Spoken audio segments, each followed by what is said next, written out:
श्रीरामः शरणं मम। श्रीरामभद्रः शरणं मम। श्रीरामचंद्रः शरणं मम। अपने जन्म को सफल बनाने की इच्छा से किंवा निज जीवन को कृतकृत्य बनाने की कामना से क्रिया योग के पावन पथ पर राजमार्ग पर पदविन्यास करने वाले क्रिया साधकों, मंगल निधान भगवान विश्वभावन आप सब का मंगल वितान करें। प्राणायाम विषयक आनंदवर्धिनी चर्चा चर्चित हो रही थी। अस्तु आइए इस विषय पर कुछ और विमर्श प्रस्फुटित करें। इस मानव जगत में दो प्रकार के मनुष्य दृष्टिगोचर होते हैं। उनमें एक तो वे हैं जो कृतात्मा हैं और दूसरे वे हैं जो अकृतात्मा हैं। कृतात्मा का अर्थ है कि जिनका हृदय पटल सुसंस्कृत हो, और अकृतात्मा का अर्थ जिनका हृदय पटल असंस्कृत हो। उन दोनों में कृतात्मा तो योगी जन हैं, क्योंकि उनका हृदय, उनका अंतःकरण सुस्थिर होता है। वे चित्त की समाहित अवस्था में अपनी आत्मा का प्रत्यक्ष अनुभव करते हुए परमानंद में निमग्न रहते हैं। ये बड़े तपस्वी होते हैं, इंद्रिय जयी होते हैं। और अकृतात्मा ये अविवेकी जन हैं। इनका हृदय या मानस अति चंचल होता है, अशांत होता है, क्योंकि वे तपस्वी नहीं होते। बिना लगाम के घोड़े की तरह अपनी इंद्रियों को स्वच्छंद रूपेण विषय प्रेषों में विहरण करने देते हैं। फलतः उनका चित्त समाहित नहीं होता और आत्मा का सुदर्शन नहीं हो पाता।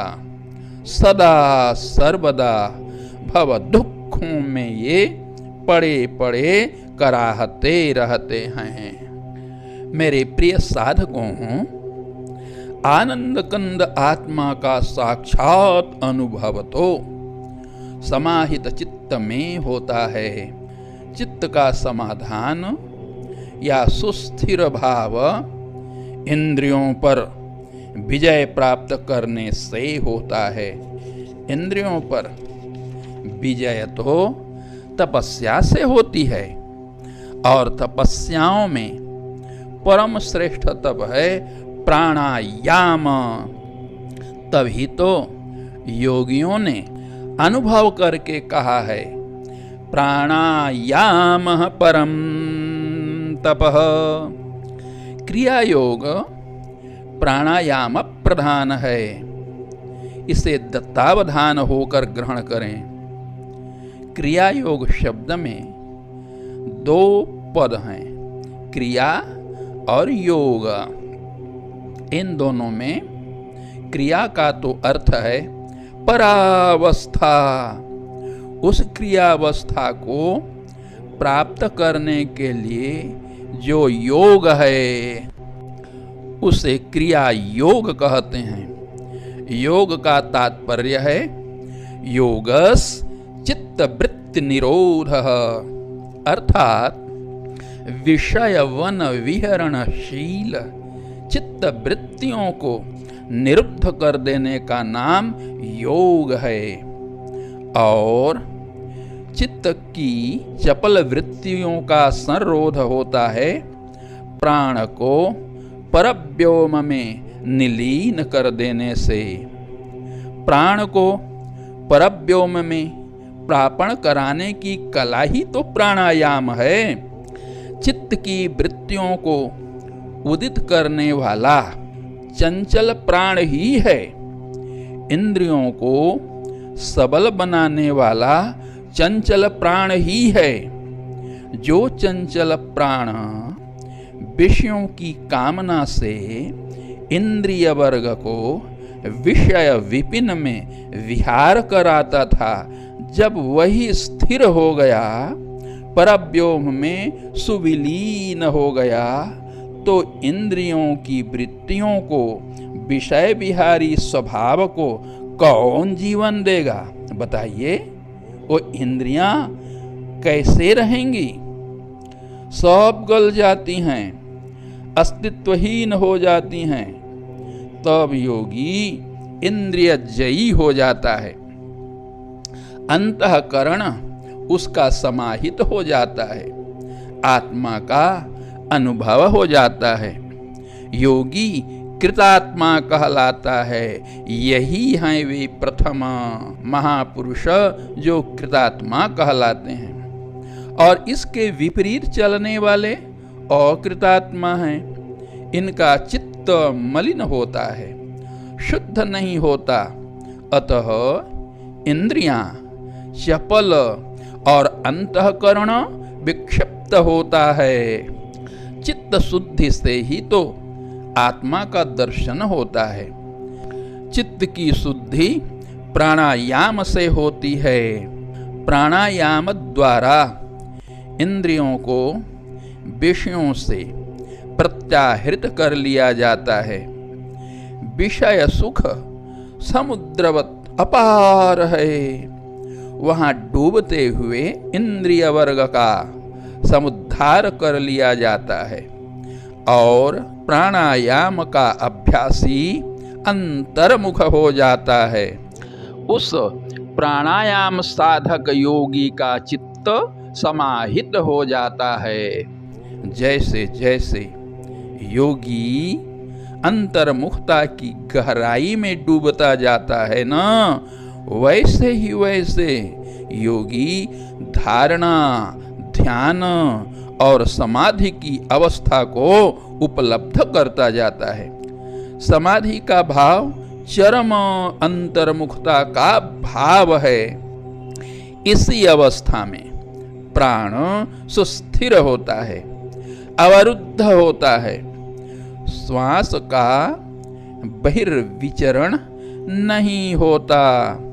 मन विषय प्रदेश में प्रधावन नहीं करता, अपने आपे में प्रतिष्ठित हो जाता है। श्वास जब बाहर नहीं भटकती, श्वास का जब बाह्य विषयों में गमन नहीं होता है, तो मन भी नहीं भटकता है, तब अपने स्वरूप में संस्थित हो जाता है। इसी अवस्था में आत्मा ज्ञान गम्य हो जाती है।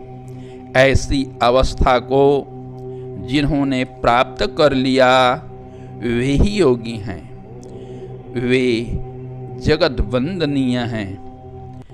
विगत सत्र में कहा गया था कि प्राणायाम एक यज्ञ है। यज्ञ को संपन्न करने के लिए अग्नि अपेक्षित है। तो आइए इस पर भी विचार करते हैं। स्व शरीर के अंतर्देश में विद्यमान चिन्मय तत्व ही यज्ञ की अग्नि है।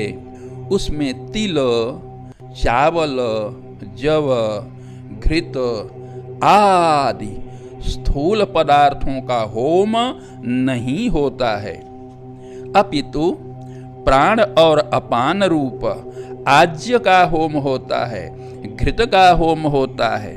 ब्रह्माग्नि में जब तक प्राणापान रूपी हवि का होम होता रहता है, तब तक हम जीवगण जीते रहते हैं।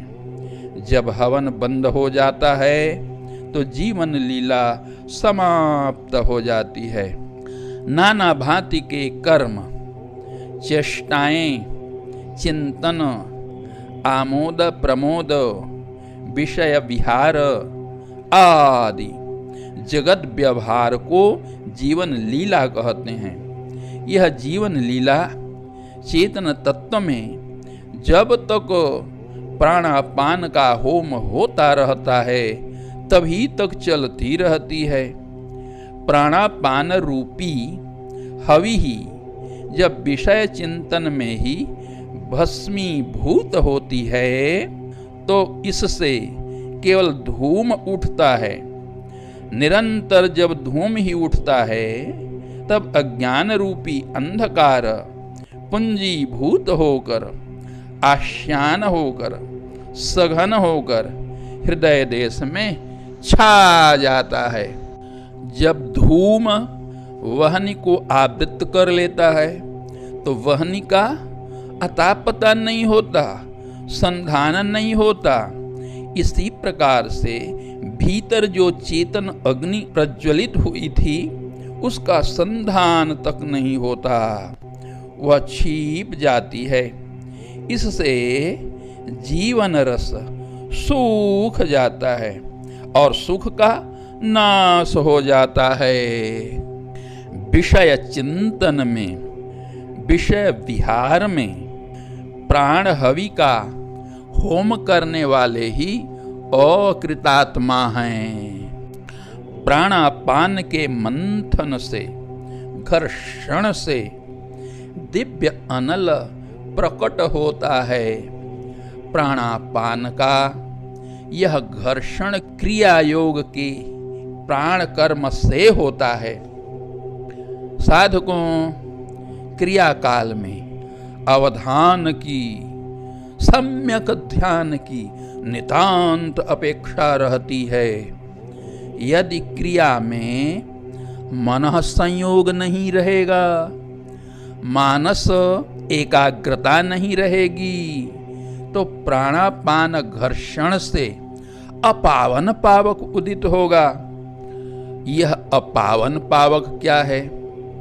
यही तो अपावन पावक है जिसे कामानल कहते हैं, क्रोधानल कहते हैं, लोभानल कहते हैं। तो कामानल, क्रोधानल, लोभानल आदि के रूप में वह पावक भभक उठेगा, प्रज्वलित हो उठेगा।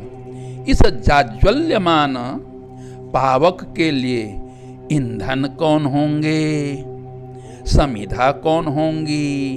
तो सुनिए, इस कामाग्नि रूप अथवा क्रोधाग्नि रूप, लोभाग्नि रूप पावक के लिए समिधा बनेंगी इंद्रियां, अंतःकरण की वृत्तियां, मन, शरीर आदि, और वह जाज्वल्यमान पावक बन जाएगा विषयानल। परिणाम में संसार का त्रिविध दुख यही अधिगत होगा, आत्मतत्व नहीं।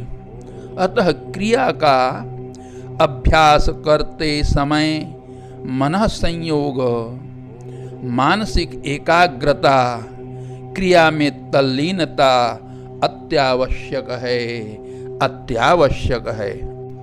क्रिया योग में सफलता के लिए, दक्षता के लिए परमात्मा की भक्ति भी अपेक्षित है।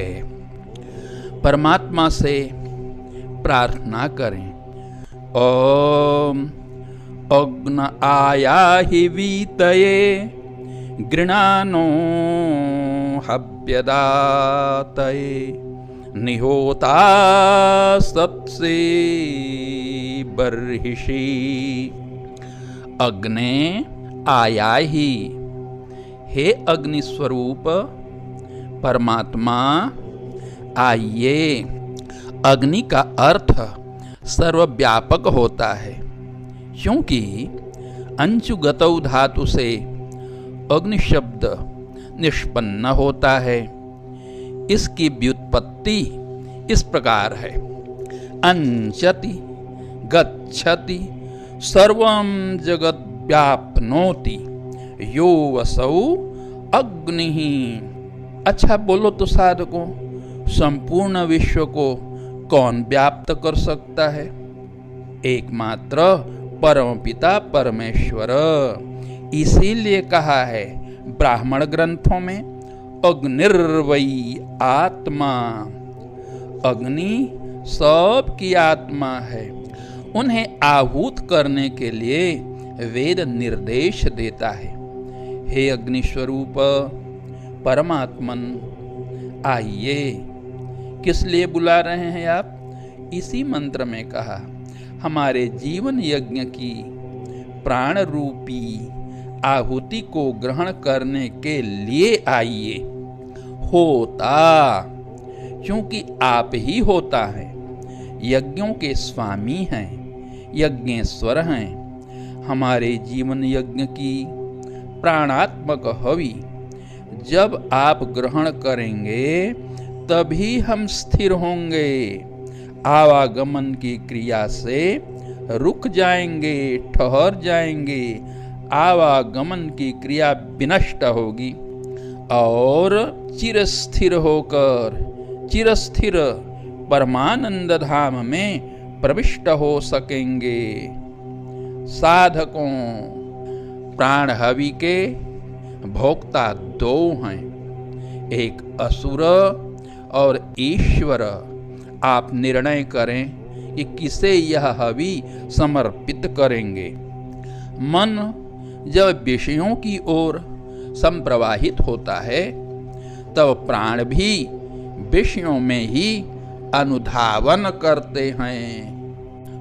फलतः हमारी प्राण रूप हवि काम, क्रोध, लोभ, मोह, मद मत्सर, छल कपट पाखंड आदि असुरों का भोजन बन जाती है।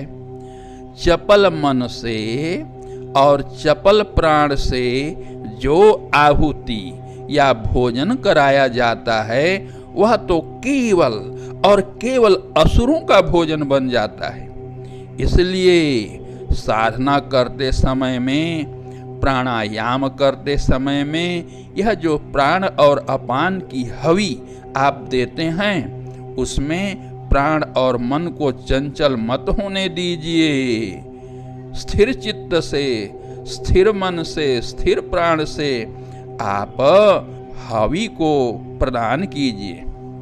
और जब चंचल चित्त से, चंचल प्राण से अग्नि में होम करेंगे तो इसका परिणाम क्या होगा? वही कष्ट, दुख, क्लेश, पयःपानम भुजंगानाम केवलम विषवर्धनम। तो आपके द्वारा किया जाने वाला यह प्राण होम एकमात्र कामाग्नि को, विषयाग्नि को विवर्धन करने वाला होगा। संसारी जन, विषयी जन प्राण रूपी हवि परमेश्वर को नहीं देते हैं। उनके कल्याण को देने वाले देवगण उपवास करते हैं। स्थिर मन या प्राण से प्राणायाम की हवि अर्पित करने से यह हवि परमात्मा को प्राप्त होती है। इसीलिए क्रियायोगी प्रार्थना करता है, हे भगवान, आपकी कृपा से मेरा प्राण स्थिर हो जाए, मन शांत हो जाए, अतः यह प्राण देवभोग्य बन सकेगा, देवभोग्य हवि के रूप में परिणत हो जाएगा। ऐसी अवस्था में अब आप होता बनकर इस आस्तीर्ण कुश की चटाई पर आसीन होइए, उपवेशन कीजिए, विराजमान होइए। मंत्र में कहा गया, निहोता सत्सि बर्हिषि। निहोता के आगे जो नि है उसको सत्सि से जोड़ें। होता निसत्सि, निश्चय पूर्वक बैठें। यहाँ वेदों में उपसर्गों का प्रयोग आगे भी होता है, पीछे भी होता है, व्यवधान में भी होता है। यहाँ पर होता के व्यवहित होने पर भी नी का प्रयोग हुआ है। तो देखिए, प्राण यज्ञ के होता, यज्ञ करता तो आप ही हैं। बर्हिषि का अर्थ है कुश की चटाई। तो कुश की चटाई यहाँ शरीर में क्या है? साधकों, ये आपका जो मूलाधार है ना, यही मूलाधार बरही है, कुश की चटाई है, उसके ऊपर बैठाना है। तो मूलाधार के ऊपर क्या है जानते हैं ना? मूलाधार के ऊपर अधिष्ठान है। इसी पर परमात्मा का अधिवास होता है। मूलाधार से ऊर्ध्व जिस अधिष्ठान पर श्रीमन्नारायण का अधिष्ठान होता है, उसी का नाम स्वाधिष्ठान है। तो हे प्रभो, यदि आप वहाँ उपवेशन करेंगे तो आपका प्रत्यक्ष करके, आपका दर्शन करके अभिमान को मैं विस्मृत कर जाऊंगा, कर्तृत्व बोध को भूल जाऊंगा। ऐसी कृपा बरसा दीजिए। इस प्रकार से क्रियायोगी भगवान की प्रार्थना करता है। यह स्तुति, प्रार्थना और उपासना भक्ति का एक रूप है। जगत के कर्ता धर्ता एकमात्र परमेश्वर हैं, वे ही अग्नि हैं। अतः प्राण और मन को एकाग्र करके प्राण रूपी हवि अर्थात प्राणायाम रूपी होम करने से जीव कृतात्मा बन जाता है, योगी बन जाता है, स्थित प्रज्ञ बन जाता है, सिद्धि बन जाता है। इसका चित्त समाहित हो जाता है।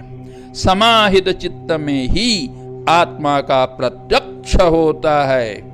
इसी से मनुष्य का जन्म सफल होता है। इसी से मनुष्य जीवन कृतकृत्य होता है। श्री रामम शरणं व्रजामि।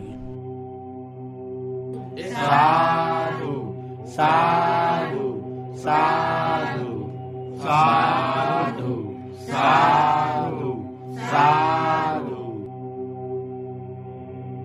गुरुदेव भगवान की जय।